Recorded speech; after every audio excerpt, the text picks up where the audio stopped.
Salut la famille, j'espère que vous allez bien. Bienvenue sur notre chaîne préférée AZ News. Aujourd'hui, on se tape note d'une nouvelle information du côté de la République démocratique du Congo. 120 millions USD pour réhabiliter la centrale hydroélectrique de Tshopo 1 et construire Tshopo 2. Un budget de 120 millions USD est nécessaire pour réhabiliter la centrale hydroélectrique de Tshopo 1 et construire celle de Tshopo 2.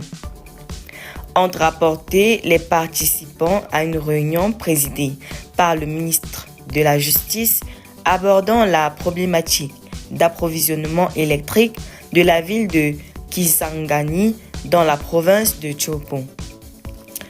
Nous avons reçu des assurances du ministre de la Justice concernant l'accompagnement des fonds FRIVAO pour l'indemnisation. Une partie de ces fonds sera affectée à la population de Kisangani qui a un besoin urgent d'électricité. Nous partons sur une enveloppe de 120 millions de dollars américains pour la réhabilitation de Tshopo 1 et la construction de Tshopo 2, a déclaré Justin Bezinsana Zama, chef de la délégation des élus de Tshopo.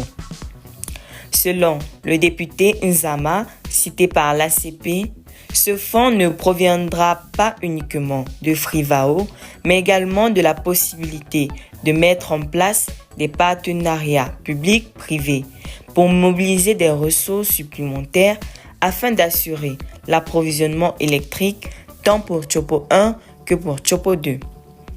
Il a rappelé que cette réunion fait suite à la récente visite du président de la République à Kisangani la semaine dernière, au cours de laquelle il a été constaté l'urgence de la réhabilitation de la centrale hydraulique de Tshopo 1 et la possibilité de construire Tshopo 2. Suivant le chronogramme qui sera mis en place par la Société nationale d'électricité, le ministre Constant Mutamba a garanti une enveloppe de 50 millions de dollars sous le contrôle du ministre des Ressources hydrauliques et celui du portefeuille, qui sera à la disposition de la SNEL. Annonce pour sa première fois le sénateur Jean Bananiza, élu de la Tshopo. Au regard de ses besoins sentis, le montant demeure insuffisant, raison pour laquelle Jean Bananiza a lancé un appel au Parlement. La contribution des parlementaires est demandée pour qu'elle soit allouée aussi dans le budget 2025, 2026 et 2027.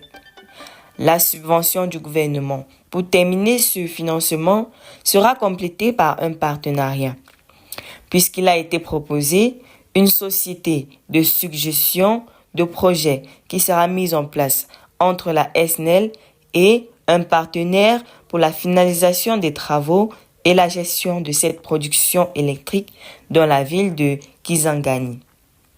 Pour sa part, Fabrice Luzende, directeur général de la SNEL, a évoqué l'urgence du renouvellement des infrastructures électriques afin de renforcer la production électrique dans la ville de Kisangani et ses environs.